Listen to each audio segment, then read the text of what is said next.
Amable doctor, señor defensor, tiene usted el uso de la palabra.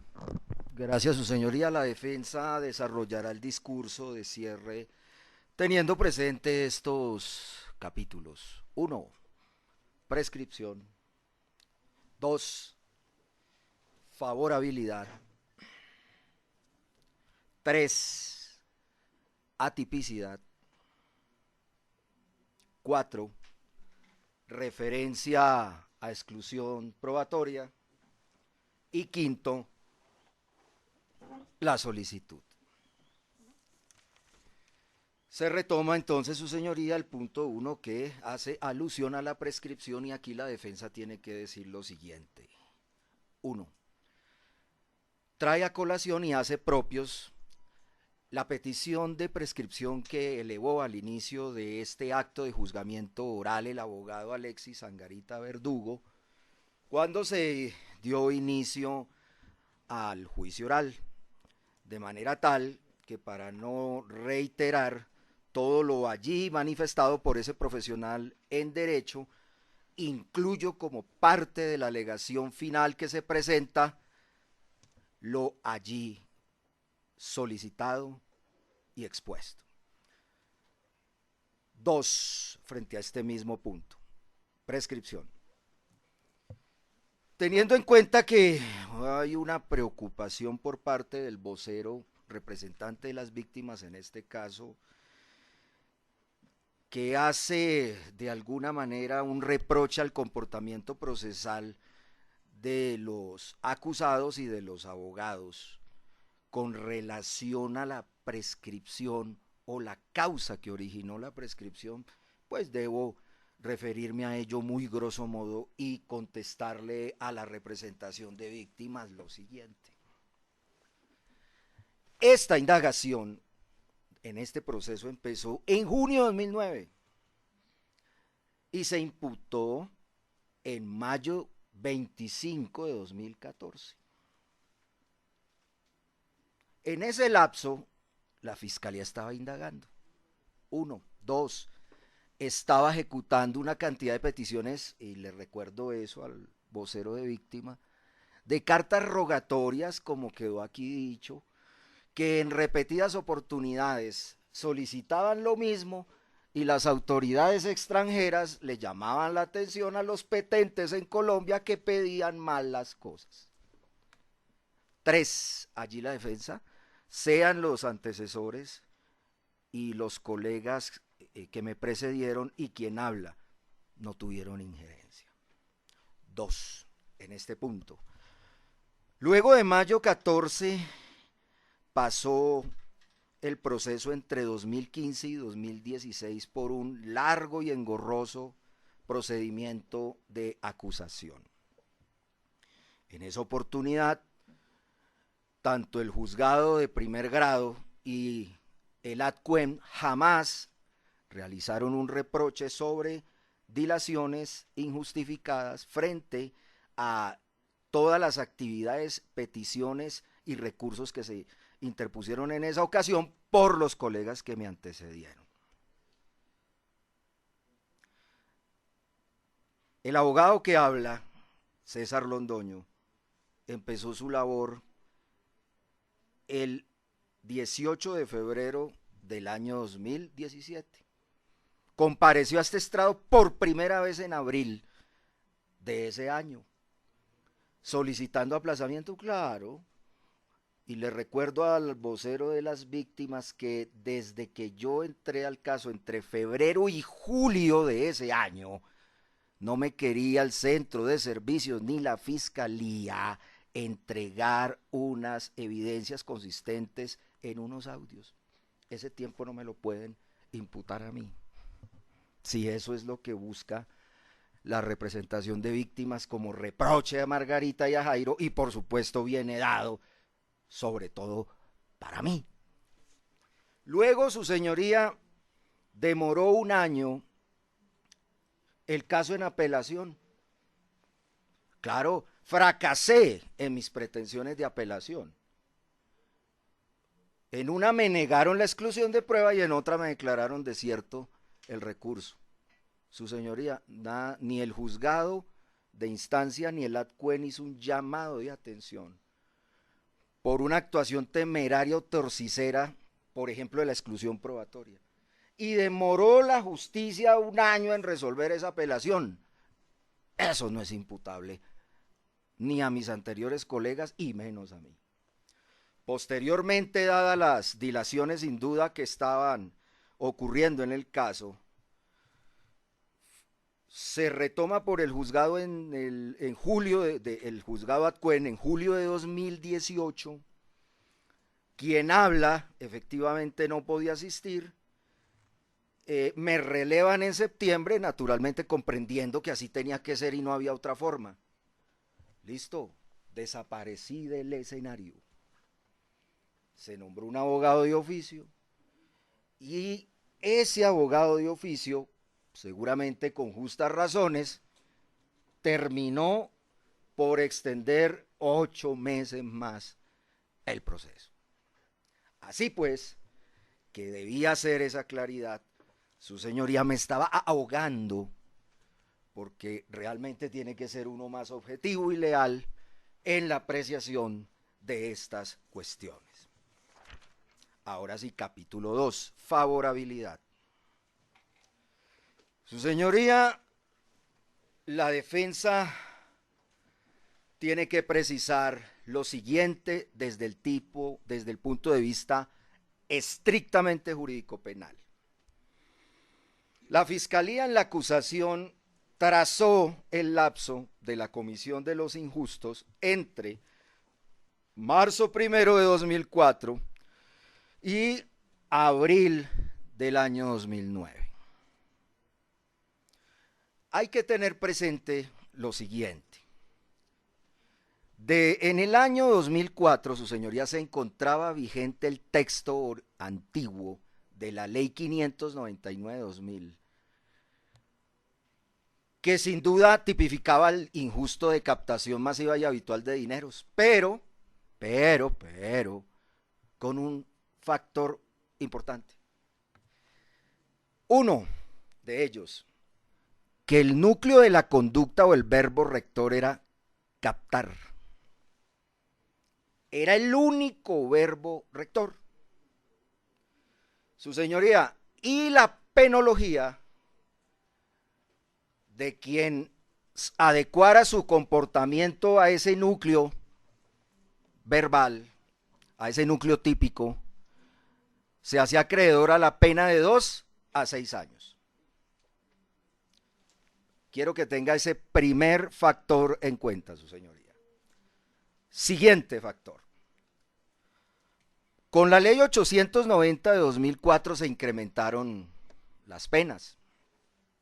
Y aquí, teniendo presente los incrementos estipulados en esa norma jurídica, continuó el delito con la misma condición del núcleo verbal en términos de captar, era el único verbo rector, continuó de esa manera, y el incremento de la pena oscila entre 2.6 años y 9 años.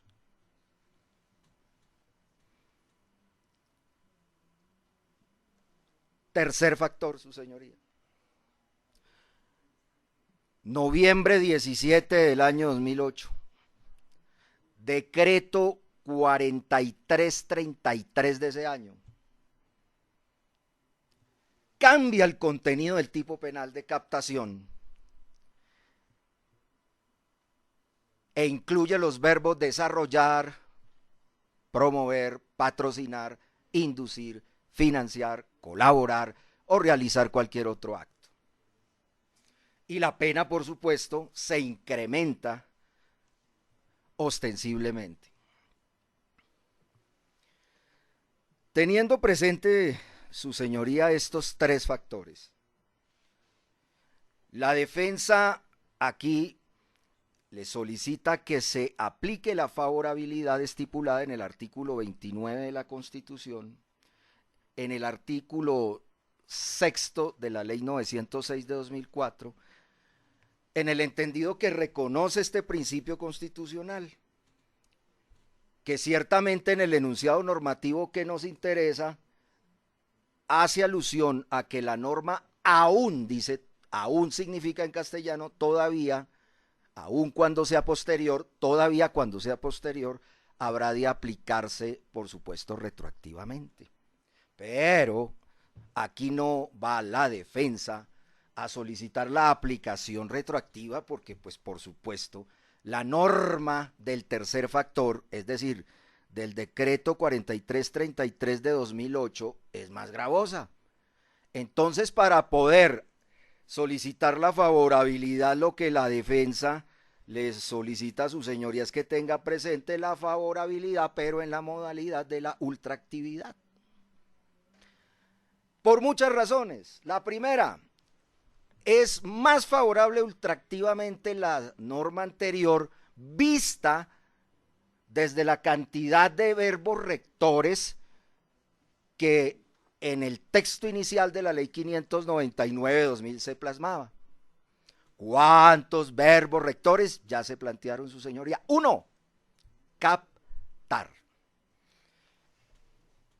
Decía ese tipo penal que quien capte dinero del público en forma masiva y habitual, sin contar con la autorización de la actividad competente, pues se incurrirá en pena. Entonces, el primer factor de favorabilidad por ultraactividad es que aquí hay un verbo y en contraste con el tercer factor descrito, aparecen 8 circunstancias.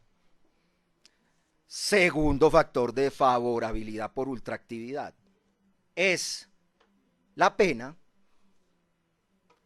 y por tanto, y esto va relacionado con la prescripción, y es, su señoría, ¿qué es más favorable? La pena de 2 a 6, la pena de 2.6 a 9, no recuerdo la pena del último, pero si mal no recuerdo es como de 10 a 20 años. Pues por supuesto que la primera.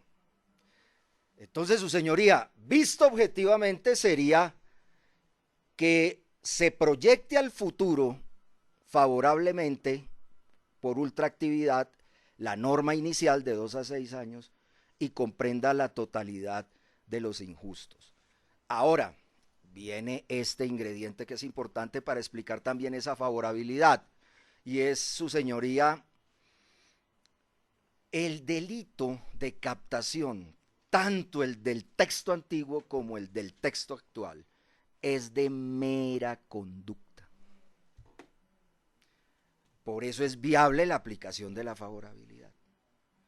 Ni siquiera este último texto del decreto 4333 de 2008 es un delito de ejecución permanente. Ni este ni los anteriores textos. La Corte para el año 2014 y 15, para el 2014 en el radicado SP 11738 y en el radicado 42.527-2015, haciendo un estudio sobre la no retroactividad del no reintegro, ese es el fondo de esas decisiones, hace alusión a que el comportamiento de captación es de mero comportamiento. Recibiéndose el dinero físicamente, materialmente, en un título valor, en un cheque, etcétera, etcétera, ya por ese solo hecho se capta sin necesidad de estimar ningún resultado.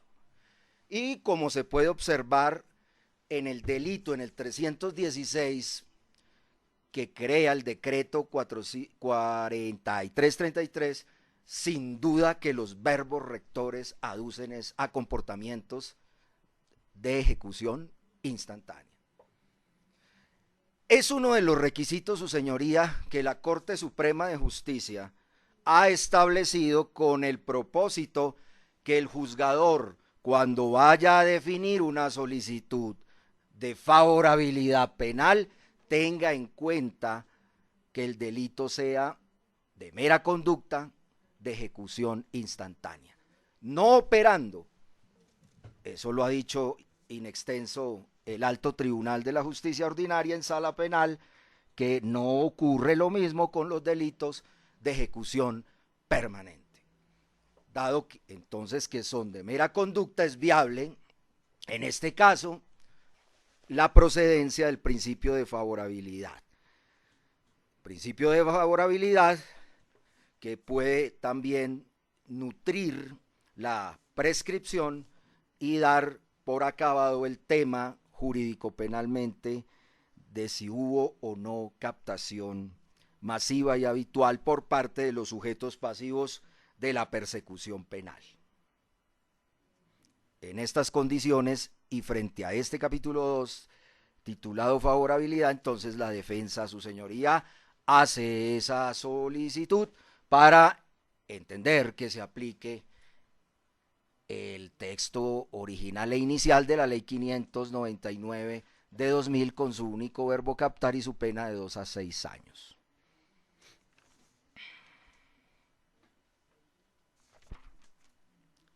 Capítulo 3. Atipicidad se tituló por parte de la defensa. Su señoría, al igual que lo hiciese el abogado del Estado, va a desarrollar esta alegación de la tipicidad, la defensa por delitos, empezando por la captación masiva y habitual de dineros, seguidamente por la negativa de reintegro, para terminar con el lavado de activos. Y naturalmente esta alegación de atipicidad, su señoría, se ha de hacer en el evento en que no sean exitosas las pretensiones de prescripción y favorabilidad. Entonces es menester realizar este ejercicio. Ubiquémonos, su señoría, en la captación masiva y habitual de dinero. Y aquí se tiene que plantear en primer lugar lo siguiente. Entre marzo 1 de 2004 y el 16 de noviembre de 2008, como era la norma regente en ese momento, delito de mera conducta, el verbo exigido penalmente era captar. Entonces, la defensa se va a referir primero a ese lapso, con relación a ese núcleo lingüístico que concierne al comportamiento penal que regía en ese momento. Y viene, su señoría, la defensa a hacerse una pregunta. La defensa se pregunta, ¿hubo captación en Colombia? En la calle 100 con carrera séptima, en esas lujosas oficinas donde las personas llegaban a firmar contratos y otro tipo de documentos y minutas. La respuesta es que no. ¿Y por qué no, su señoría? Por lo siguiente. Vamos a determinar y a ubicarnos en estos 5 testimonios que fueron escuchados aquí en esta audiencia oral de juzgamiento. 1. Daniel Germán Zamora Ávila. 2. Alba Cuervo de Sánchez. 3. Jorge Enrique Mejía Wiles. 4. Bernardo Parra Vázquez. 5. Hernán José Torres Fernández. Y 6. Guillermo Carlos Sánchez Paredes. 5 personas que tuvieron vínculo contractual con FIT International Group Corporation. Y aquí, su señoría, ha debido el Estado hacer el interrogante a estas personas de dónde fue efectuada la entrega del dinero en efectivo, sea en divisas o dinero colombiano, cheques de bancos colombianos, que hubiese sido un absurdo, cheques de bancos extranjeros u otros valores para efectos de ser consignados en las cuentas del JP Morgan Chase y del Bank of America. Su señoría, aquí eso no se expuso. Simplemente el hecho que quiso connotar el Estado era que habían hecho un acercamiento a las oficinas de la calle 100 con carrera séptima, donde funcionaba Forex Investment Team S.A., que allí fueron atendidas estas personas por funcionarios de Jairo y Margarita. Pero estamos hablando de un verbo rector, su señoría, que exige captar. Repito, entre marzo 1 de 2004 y 16 de noviembre de 2008. Eso está clarísimo. ¿Qué dijo el doctor Daniel Germán Zamora Ávila sobre ese aspecto? Manifestó no recordar, pero al parecer eran salidas de dinero de bancos de cuentas extranjeras. Bueno, partamos entonces, como se ha dicho aquí, que se captó, pero no en Colombia.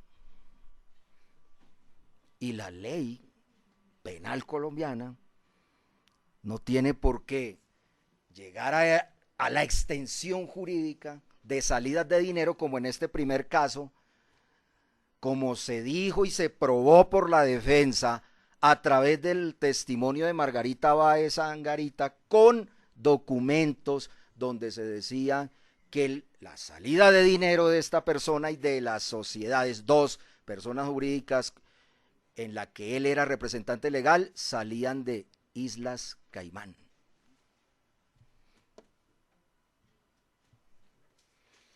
Dijeron los esposos Sánchez, Alba Cuervo de Sánchez y el último que mencioné, que es Guillermo Carlos Sánchez Paredes, que los recursos habían sido transferidos desde un banco estadounidense y mencionaron el banco, Bacovia Bank. El señor Bernardo Parra Vázquez manifestó al interrogatorio de la fiscalía que el dinero lo había depositado desde un banco en Colombia. La defensa, a través de las propias denuncias que la fiscalía aportó con pretensión probatoria, le expuso al testigo en el contrainterrogatorio, y allí habían unos protocolos anexos al contrato que celebró Bernardo Parra y los demás clientes o inversionistas con Fit International Group. Y ese mismo testigo leyó que los recursos fueron transferidos de un banco, pero con sede en Panamá.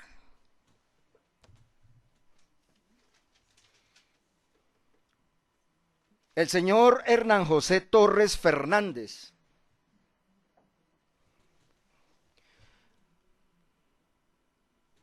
manifestó cuando la defensa le preguntó acerca de unos cheques que dijo haber entregado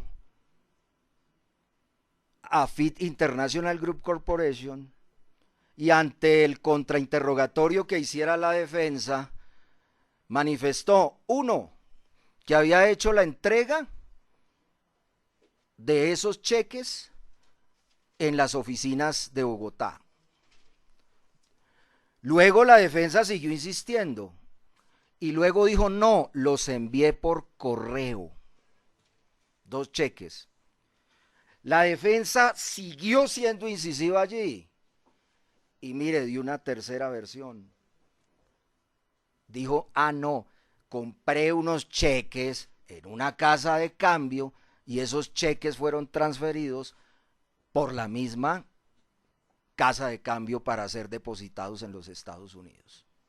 3 versiones, un mismo testigo. Eso, su señoría, ya descarta per se por qué este testigo sobre la entrega de un dato fáctico relacionado con esos cheques da 3 versiones. El afán era hacerle creer a su señoría que esos cheques fueron entregados materialmente en Bogotá, para comenzar a construir, por supuesto, el ejercicio de la captación en este país. ¿Quién me falta acá? El señor Jorge Enrique Mejía Wiles manifestó en el testimonio, tanto en el interrogatorio como en el contrainterrogatorio que hiciera la defensa, que había entregado recursos. Pero la fiscalía no hizo énfasis dónde los entregó o desde dónde. Fue y llevó un dinero en efectivo para ser entregado allí en divisas, cheques, otros títulos, hizo transferencia de un banco colombiano a bancos estadounidenses. Bueno, ese testigo no hizo alusión a eso, su señoría. Y la defensa no puede asumir la carga de prueba, en este caso estamos ante el delito de captación masiva y habitual, por algo que le concierne a la fiscalía para satisfacer la exigencia típica del verbo rector de captación, como ya ha venido manifestándose.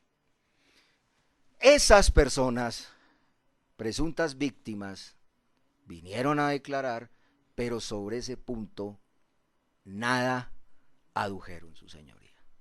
Y no puede el Estado valerse de una presunción, en este caso, que pudiera llegar a construirse del siguiente modo, que dado que las personas dijeron haber entregado dinero a FIDE International Group Corporation y haberlo consignado en Nueva York y en el otro Banco Famérica, no puede, debe presumirse que el dinero salió de Colombia. No. No se hizo un mínimo ejercicio de trazabilidad de ese dinero para tener la certeza si efectivamente para satisfacer este tipo penal con este verbo rector al que estamos haciendo alusión, se satisfacía o no.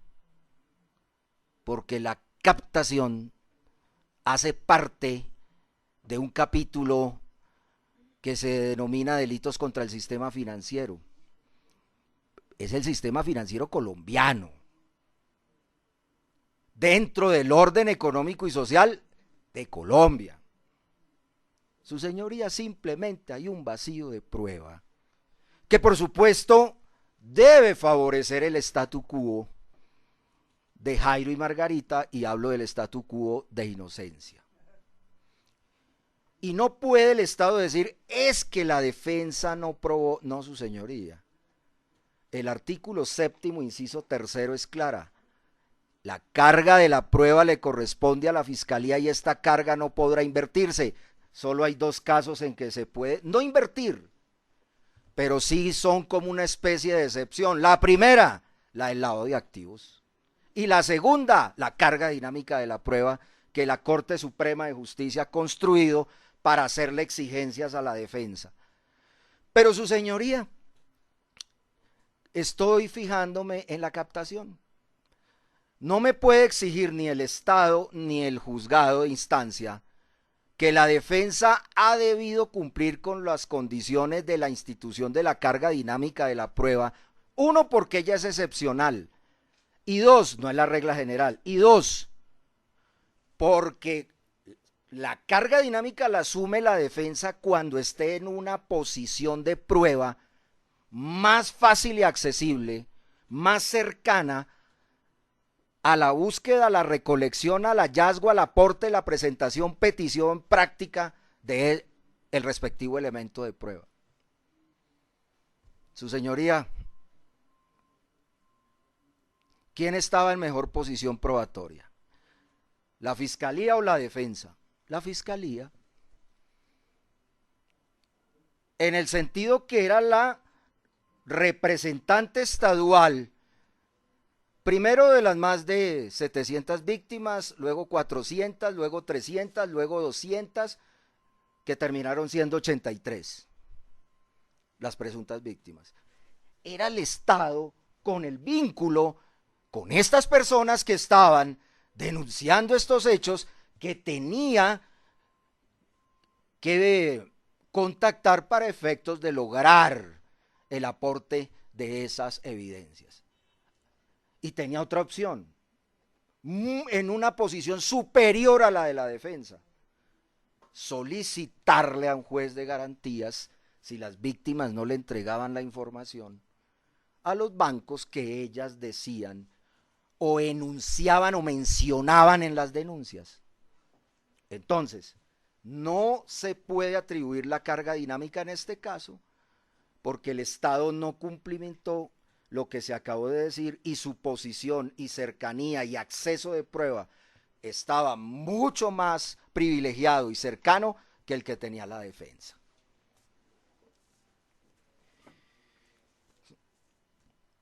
Viene el bloque de denuncias, su señoría.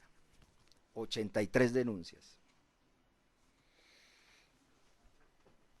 Y la defensa aquí tiene que hacer las siguientes apreciaciones sobre lo mismo, la captación entre marzo 2001 y 16 de noviembre de 2008. Su señoría, se van a hacer estas consideraciones.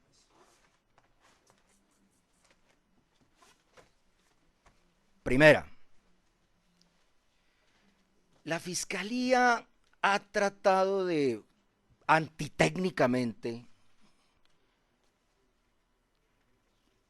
hacer valer una incorporación de 83 denuncias con anexos, denuncias con anexos. 1. 2. La Fiscalía misma reconoció cuando hizo la incorporación que asumía y sabía que la denuncia es un criterio de orientación, ojo, de la indagación e investigación, pero no del juicio. La Corte Suprema de Justicia, en la sentencia de tutela 3038 de 2018, con el radicado 626358, recuerda en esta decisión lo que es una denuncia y todo lo que la compone, es decir, sus anexos. Y lo que fundamentalmente replica es lo que se había planteado ya en la sentencia 1177 de 2005 de la Corte Constitucional, en la cual, entre otras cosas, se precisa lo que se entiende por denuncia, cuál es el propósito de la denuncia, que ya se acabó de mencionar, y algo en lo cual las altas corporaciones en estas decisiones han hecho un énfasis, su señoría, que no es prueba.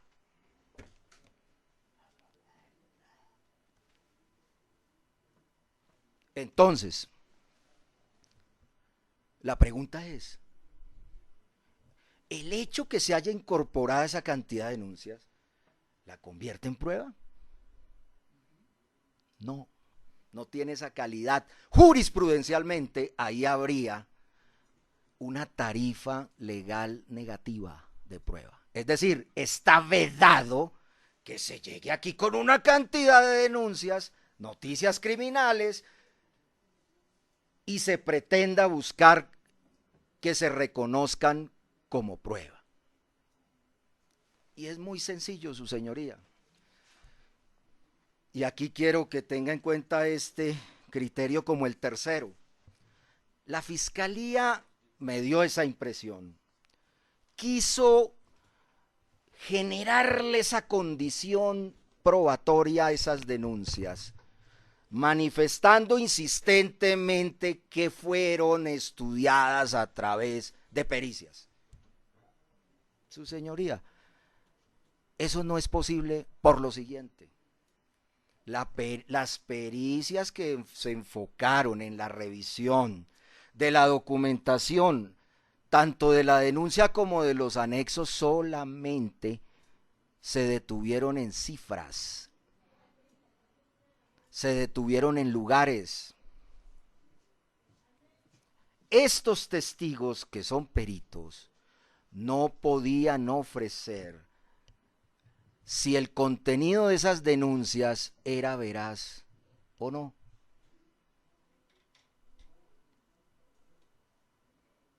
Entonces, ese testigo perito que hizo el ejercicio del estudio y cita de las denuncias, que por cierto descartan, si se lee cuidadosamente todas las pericias, su señoría, lo que hacen es citar. Y cada pericia hace un énfasis en documentos que sí son prueba, que son los extractos de los bancos extranjeros y de los bancos nacionales. Si uno observa con responsabilidad probatoria y lee esas pericias, se da cuenta que para los peritos las denuncias fueron irrelevantes. Las citaron porque así se le pidió por parte de la Fiscalía para efectos del pronunciamiento pericial. Pero si su señoría observa, lo que tuvieron en cuenta estos expertos de la Superintendencia y del CTI fue los extractos. Llegaron a decir aquí que no coincidían incluso las cifras de los documentos anexos a las denuncias con la documentación bancaria que había llegado del extranjero. Bueno, pero hay otro componente que debe tener presente su señoría para establecer que no tiene eficacia probatoria esa cantidad de denuncias, y es cómo la defensa, a través de un contrainterrogatorio, podía refutar lo que allí se apreció por parte de los denunciantes. Está claro que hay tres formatos idénticos en redacción, firmados por personas diferentes, con anexos similares en cuanto que eran protocolos, pero con nombres y datos de diligenciamiento distintos. Ha de detenerse su señoría que las afirmaciones de la denuncia no cumplen precisamente con requisitos que se exigen en las sentencias a los que la defensa ha hecho alusión y citó, donde entre otras, aparte del apremio del juramento, dice que debe existir una carga que recaiga sobre los hechos de tal manera que estos sean debidamente descritos y motivados, es decir, debe ser una denuncia circunstanciada. Eso es una denuncia. Pero su señoría va a apreciar, si llegase a valorar esas denuncias y sus anexos, va a apreciar que dicen lo mismo. Va a apreciar su señoría que el contrato que se anexa a esa denuncia, a cada una de las 83 denuncias, es un contrato que es una copia sin que nadie la firme. O sea, es una copia sin diligenciar. Va a encontrar allí unos datos en los que se aportan referencias bancarias, banco de origen de fondos, bancos extranjeros a los que había que transferir por parte de Margarita y Jairo, o sea, Fit International Group, fondos. Encuentra ese tipo de información. Pero frente a las afirmaciones o negaciones que se hacen en la denuncia, cómo la defensa iba a posibilitar el ejercicio del derecho de defensa. ¿Qué va a controvertir la defensa con la denuncia, su señoría? ¿Cómo? Su señoría dirá, ¿por qué no buscó los denunciantes, abogado? No, pues imagínese la defensa, si ya ha escuchado su señoría la cantidad de intervenciones y antes de empezar esta audiencia de cosas que se me han dicho, pues no tenía fácil acceso a ello. ¿Quién tenía mayor facilidad de traerlas? Y hoy veo más incluso, la Fiscalía. Dos, y aquí quiero detenerme con esto. Hay aproximadamente unas 5 o 6 en todo el paquete de denuncias, su señoría, declaraciones de cambio, que son aquellos documentos en los que, entre otros, se perfila y se comprueba la trazabilidad de la salida de dinero del país a bancos extranjeros. No hay más. Su señoría, si llegase a valorar esos documentos, no va a encontrar más. Ahora, la pregunta es la siguiente. Esas declaraciones de cambio, que son el único documento, que aparecen algunas denuncias como anexo, ¿tienen la aptitud probatoria exigida por el Código de Procedimiento Penal? No. ¿Por qué no, su señoría? En primer lugar, porque se trata de un documento privado. Y los documentos privados no están amparados por la presunción de autenticidad que tienen los documentos públicos y aquellos documentos que aparecen mencionados en el artículo 425 de la Ley 906 de 2004. Si se lee ese artículo, como mínimo ha debido esa información ser presentada ante notario o autenticada a través del banco en cuya copia aparece el registro de una transferencia. Así pues, que eso es una copia simple. No cumplió con la regla de la mejor evidencia, donde se hubiera preferido aquí el original a la mera copia. Y tampoco, que no era necesario incluso traer el original, sí al menos una certificación del banco manifestando que efectivamente esa copia corresponde a una copia o primera copia que tiene el banco de la respectiva operación. Y la defensa necesitaba, su señoría, porque el sistema cambió, escuchar a esas 5 o 6 personas con esas declaraciones de cambio para demostrar si efectivamente esas eran copias auténticas. Y era otra manera de autenticar la copia a través del propio testigo, en este caso del propio denunciante, que aportó esas copias. Así pues, que esos documentos carecen de eficacia probatoria por las razones antes aludidas, en tanto que no cumplen con los requisitos del artículo ni 425 ni el artículo 426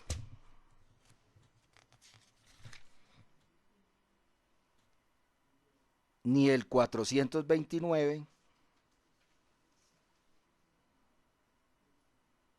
y por supuesto la norma relacionada con la regla de la mejor evidencia, el artículo 434. Eso es una falla técnica de incorporación de prueba y por lo tanto, en este punto, todas esas denuncias no pueden servir a su señoría de prueba porque no puede un mero mecanismo, y así lo dijo el propio Estado, de orientativo de la investigación. Se dirá que la defensa no se opuso a la incorporación. No, pues ¿cómo me iba a oponer si el Estado mismo reconoció eso? Y no se puede reprochar a la defensa que no se opuso en el momento y que le precluyó la oportunidad de hacerlo, no, su señoría. Porque hay dos maneras de defenderse, como lo ha planteado la Corte Suprema de Justicia. Uno, a través de un ejercicio activo, es decir, presentando prueba de refutación o contraacusación, y dos, asumiendo una actitud pasiva de crítica de la presentación y actividad probatoria que haga la contraparte, en este caso el ente de persecución penal. Y la defensa lo que hizo en este caso fue las dos. En unas presenta prueba y en otras simplemente hace el ejercicio porque es un ejercicio no técnico. Y tampoco, y aquí por último, se puede legitimar que esas denuncias y lo que allí dice y parte de esa documentación haya de tenerse como prueba que porque fue estudiada por peritos, no. Basta, insisto una vez más en decir que el núcleo esencial de las pericias no fueron las denuncias, sino los extractos. Es decir, que ni siquiera a los peritos les sirvió de orientación. Entonces eso carece de eficacia probatoria y no respeta a la defensa el principio de inmediación y contradicción. ¿Cuál es la mejor evidencia? Acuérdese, su señoría, que la Corte, más allá del criterio del artículo 434, llevó el criterio de la regla de la mejor evidencia a compararla entre testigos. Por ejemplo, dice la Corte que es mejor evidencia o mejor testimonio un testigo directo que un testigo de referencia. Es un ejemplo. Pues aquí la defensa esperó esa mejor evidencia. ¿Cuál? El testigo. Con 21 o 22 hubiera sido suficiente. Bueno, el Estado decidió no traerlos y eso no dilataba ni causaba confusiones ni injusticias en el procedimiento. Eran 21 personas o más. No, era todo.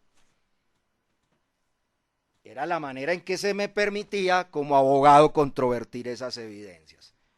Entonces, su señoría, en esas condiciones, sobre ese aspecto es que las denuncias y sus anexos no deben ser tenidas en cuenta, salvo, porque eso tengo que reconocerlo, aquellas que fueron en términos de formatos y protocolos relacionados con el contrato que suscribían estas personas con Fit International Group, a las que se hiciera alusión por la testigo Margarita Báez Angarita en relación con referidos bancarios, con destinos y origen de cuentas. De resto, no se reconocen porque no tuvimos la oportunidad de ese ejercicio. Ahora, tenemos entonces los testimonios ineficaces frente a captación, las denuncias ineficaces frente a captación y las pericias, más adelante haremos esa alusión, su señoría, también ineficaces frente a captación. Su señoría, ¿por qué ineficaces las pericias? Probatoriamente, por supuesto. O sea, no tienen eficacia probatoria en este punto. Bueno, y particularmente la pericia a la que ha hecho alusión la Fiscalía, de Marco Fidel Martínez Albarracín. Su señoría, allí manifestó que se había captado. Dijo el perito que así era y que no importaba dónde. Dijo este perito. Bueno, ¿cómo que no importa dónde si eso nos fija penalmente? Si el injusto de captación, con el texto inicial al que venimos haciendo alusión, se cometió en Colombia o en país foráneo. Entonces, ahí se debilita el testimonio de ese perito. 2, dice ese perito, yo no necesitaba confirmar ni contratos, ni necesitaba determinar si se había prestado un servicio en los Estados Unidos. No, pero ¿cómo que no? Su señoría, si ese fue el enfoque que se dio siempre de la prestación del servicio. Y dice este testigo que no importa ese factor y resulta que entre dos factores es uno de los que exige el decreto 1981 del 88. Definir en su numeral 1, artículo 1, numeral 1, si se presta un servicio o no. Claro que es relevante penalmente para los efectos de la captación y la definición de este evento epocal de marzo de 2004 a noviembre 16 de 2008 para definir si hay captación o no. Y este perito que ya comienza como aquí a tornarse tendencioso, dice, hombre, hay captación por una razón sencilla. Hay un patrimonio superior al 50%, un patrimonio líquido. Eso lo dice en la pericia.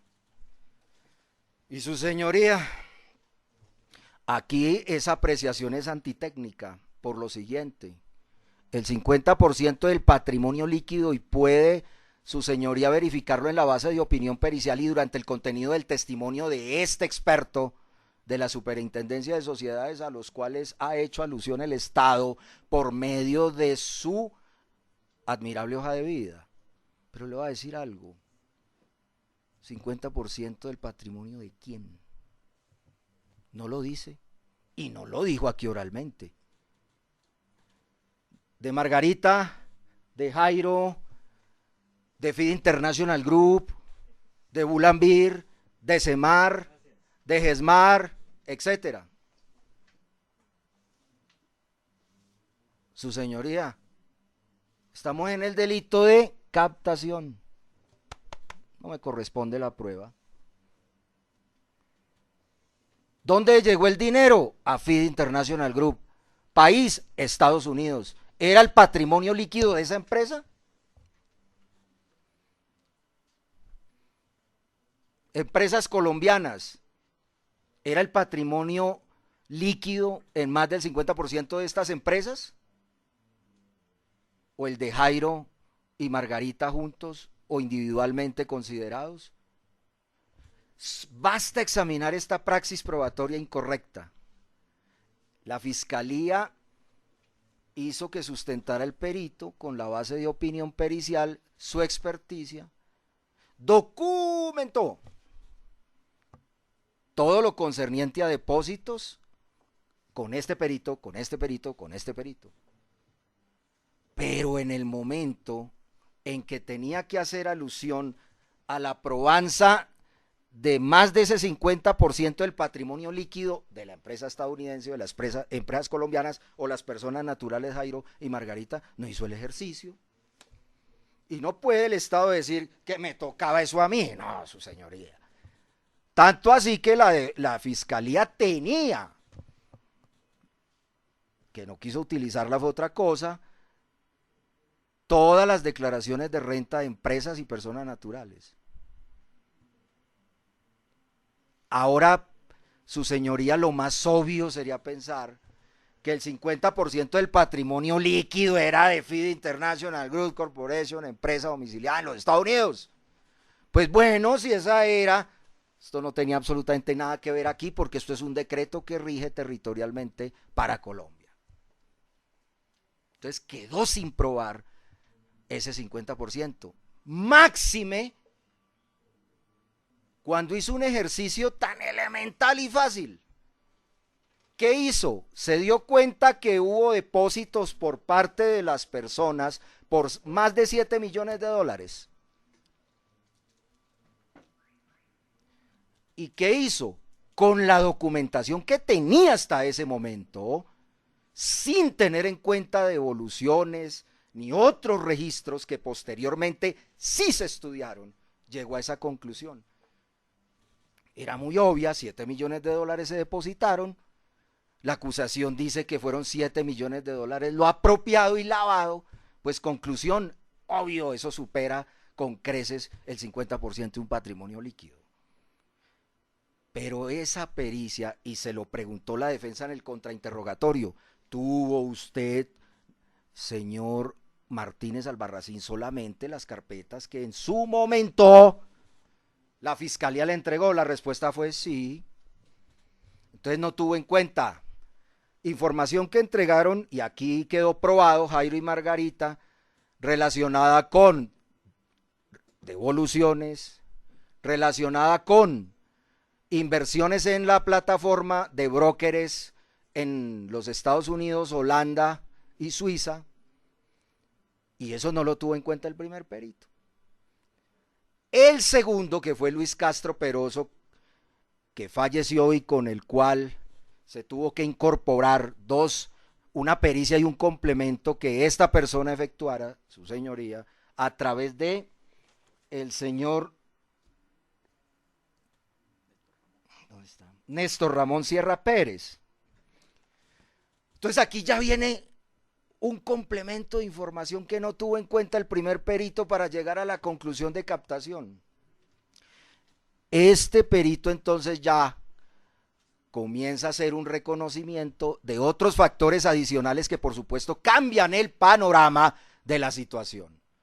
Entre otros, que sí llegaron 7 millones de dólares a los Estados Unidos de inversionistas colombianos, de cuentas de esos colombianos en el extranjero. no de Colombia, no de la banca colombiana, no del sistema financiero interno. Entonces, su señoría, este segundo perito dice, claro, es cierto, llegaron 7 millones de dólares y lo que vemos aquí es que hubo devoluciones por 21 millones de dólares. Ya ahí se genera una duda razonable, su señoría, sobre el 50% del patrimonio líquido, suponiendo que era de todo el mundo aquí, de las empresas de ellos como personas naturales y la empresa estadounidense y si quiere la suiza.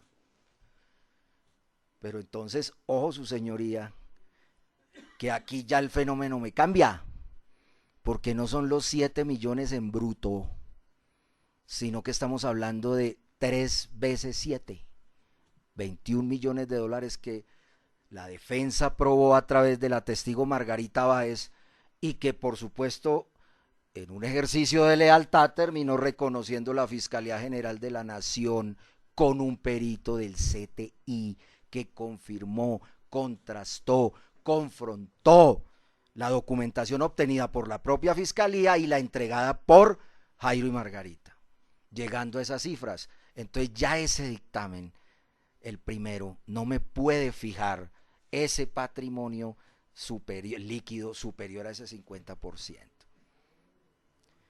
Entonces, esa pericia, su señoría, se debilita y pierde credibilidad por esa razón. Bueno.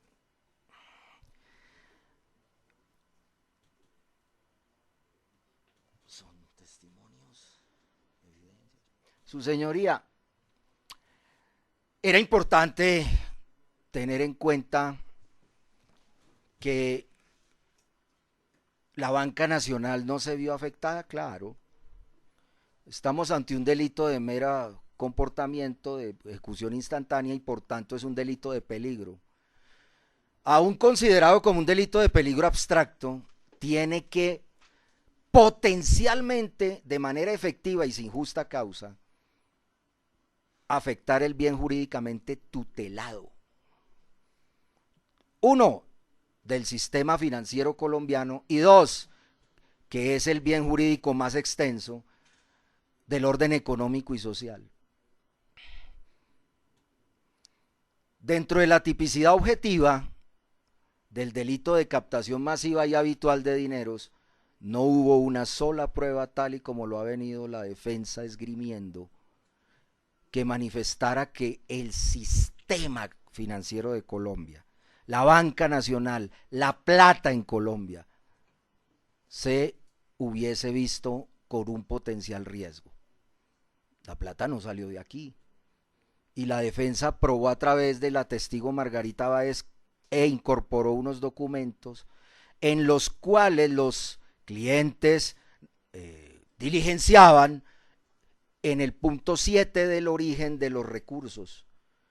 Su señoría, y el origen de los recursos allí claramente los propios clientes plasmaban que eran, y se observa de una lectura incluso desprevenida, bancos extranjeros. Ahí hay un Bancolombia, claro, pero Panamá, hay un Bancafé de la época, claro, pero en los Estados Unidos. Y no hay una sola evidencia que demuestre que el cheque, que el dinero, a través de declaraciones de cambio, el paso por el Banco de la República y demás, fuera ¿qué? Puesto en los Estados Unidos, pero saliendo de la economía, del sistema financiero colombiano. Y como es un ingrediente de la tipicidad objetiva, el bien jurídicamente tutelado, que es el bien jurídico y el bien material, pues aquí el bien jurídico, que es el sistema financiero y el orden, no se vio afectado porque no hubo ni siquiera potencialmente el riesgo de la salida de dinero, los tuvieran los inversionistas en bancos o no, de un solo peso. Y dos, desde el punto de vista del bien jurídico material, pues aquí no se demostró, sino que hubo consignaciones que sí se plasmaron en los extractos de los bancos estadounidenses, ahí hay algo material confirmado, pero no se confirmó el origen de donde esa materia, ese tangible, ese chequecito, ese billetico salió. Entonces el bien jurídicamente tutelado no estuvo en peligro nunca. Y por esa razón aquí la conducta es atípica, porque no demostró el Estado que el sistema financiero, el orden económico y social se hubiese visto afectado. Ninguna de las pericias, su señoría, hace alusión rigurosamente de las pericias presentadas por la Fiscalía, hasta la que presentó la defensa, que por cierto fue pedida por la Fiscalía en la etapa de indagación e investigación, y bueno, ya le diré más adelante por qué la defensa lo trajo. Y es, su señoría, que en ninguna de ellas aparece esa trazabilidad. Y lo que la defensa hace que el juzgado se pregunte es lo siguiente: aquí cumplió una mínima carga que no le correspondía a la defensa en materia de captación a través de Margarita Báez Angarita, y por la que se incorporó una información relacionada con las víctimas presuntas en este caso, en los cuales se registra el origen de fondos de bancos extranjeros. Así pues que la defensa satisfizo ese componente para alegar en este momento esa atipicidad de ese comportamiento tal y como lo ha venido estipulando argumentativamente. Solo hubo una, que fue el complemento de Luis Castro Peroso, que aquí incorporó Néstor Ramón Sierra Pérez, que es la pericia complemento de febrero 3 de 2016, que en el folio 22